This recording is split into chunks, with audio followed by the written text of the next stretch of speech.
Good evening, everyone. I want to thank you for taking the time to view my presentation on Peta'S use of shock advertising. Tonight, we'll be discussing the phenomenon that led to further research, the marketing communication concept that is relevant to the phenomenon, a narrowly formed research question, and the academic theory that was used as a lens through which the research question was analyzed. After those topics have been covered, we'll continue with a summary of the key points of the project, an analysis of what was learned, and then move on to the marketing communication artifact that helps address the research question. As an avid animal lover, I have seen hundreds of animal rights advertisements from numerous organizations over the years. There are many nonprofit organizations across the nation that have dedicated themselves to improving the welfare of animals.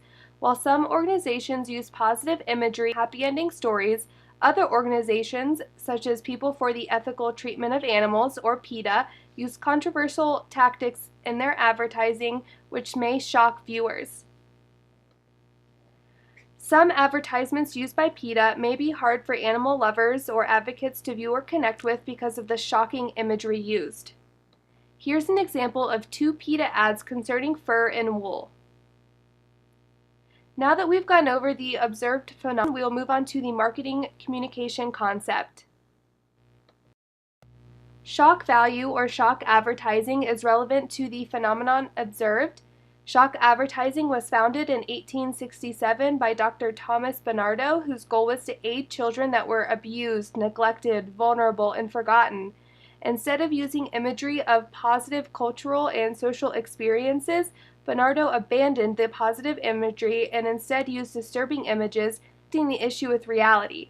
Shock advertising can be defined as advertising that is deliberately, rather than inadvertently, used to startle or offend its audience.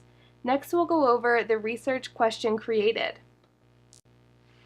According to PETA, it uses controversial advertising tactics because of its reliance on free advertising. Per the organization, the media does not want to cover just the facts. Something more is needed. The organization says that it is necessary to shake people up in order to initiate discussion, debate, and action. The organization is relying on the fact that a picture can say 1,000 words. Based on my observations and PETA's acknowledgement, my research focused on how PETA uses shock advertising in its marketing communication. Now we'll discuss the academic theory being used as a lens through which the research question has been analyzed. The cognitive dissonance theory was used as a lens through which the research question was analyzed. The cognitive dissonance theory is when a person holds multiple beliefs at the same time that are incompatible. This theory suggests that dissonance can be uncomfortable enough to create motivation for change or for people to have compatible beliefs. However, in a state of dissonance, the audience may avoid any information that increases the dissonance. Now that the phenomenon, concept, and academic theory have been presented, we'll go over the fieldwork completely. For my fieldwork, I chose to visit two places to observe and gather information. The first place I visited was a small family-owned farm located about an hour north of Denver.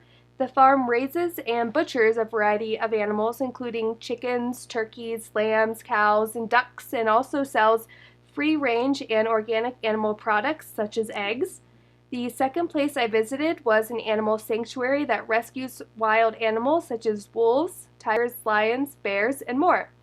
Notes and pictures were taken during both visits, and then additional notes were recorded and analyzed after observing each location.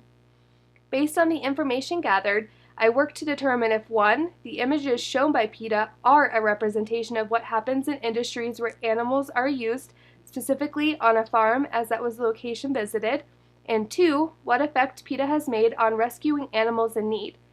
The animal sanctuary, with the help of several outside sources, were able to rehome 20 lions rescued from Bolivian circuses, which PETA had focused a marketing campaign on.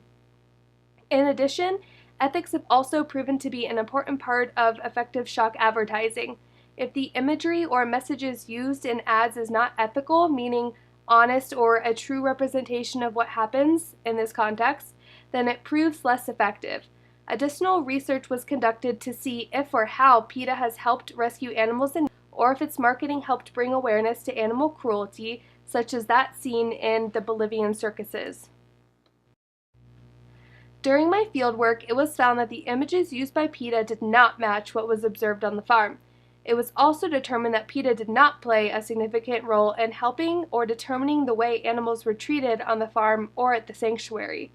During a discussion with a volunteer at the animal sanctuary, I was informed that PETA played no role in the relocation of any Bolivian lions currently at the sanctuary. After completing the literature review and fieldwork, several key findings were recorded. During the literature review, it was found that 1. PETA does use shocking imagery to grab its viewers' attention.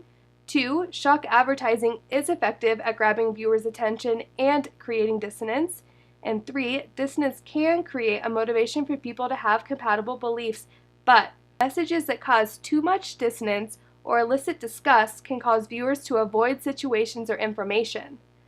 Following the field observation, it was concluded that the images and messages used by PETA were not a true representation of what happens on all farms or in all environments where animals were captive, and that PETA did not play a significant role in helping animals in need find refuge at the sanctuary. Through the review of the literature and field observations, it was found that the information gathered can further the discussion on whether shock advertising is effective for nonprofits and furthermore, how shocking an ad should be. This information is important for marketing professionals to understand, as the amount of dissonance created was an important aspect of whether a shocking message was effective in communicating with the target audience. Too much dissonance led to avoidance, while when just the right amount was used, a motivation for change was possible. With this information, marketing professionals can seek to use shocking imagery or messages that cause an acceptable amount of dissonance in its viewers, which can cause a motivation for change rather than avoidance. A secondary discussion on the ethics of shock advertising can also be had. Ethics are an important part of advertising, especially when shocking images or messages are used. It was found that the images used by PETA did not match those observed on the farm. The incongruence between PETA's imagery and what was observed creates ethical issues, as the images PETA is showing may not be an actual representation of what is occurring on farms. When ethics are questioned by viewers, the effectiveness of a message is diminished. Throughout this course, I made weekly updates to a blog to detail my progress, which can now be used as a marketing communication artifact. My first entry detailed the project proposal. The second post included highlights of the literature review and significant findings. The third entry focused on the information collection and gathering process and includes images taken at the farm and at the animal sanctuary. The fourth posting includes the applications and recommendations.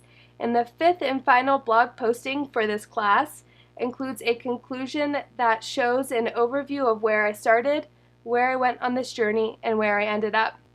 The blog shows a timeline of the ideas going into this assignment, what happened each week, and the conclusions drawn from the research. All in all, I found that while PETA's shocking imagery may be effective in grabbing attention, there is little to no research that proves that attention leads to action or donations. If the end goal of the organization is solely based on grabbing attention, then its marketing could be deemed effective. But if the end goal is action or donations, the organization may be missing its mark by causing too much dissonance.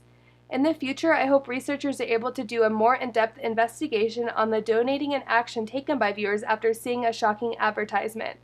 Going down a similar path, it could also prove beneficial to compare the action and donations elicited by shock advertising compared to other approaches, such as informational or fear appeals.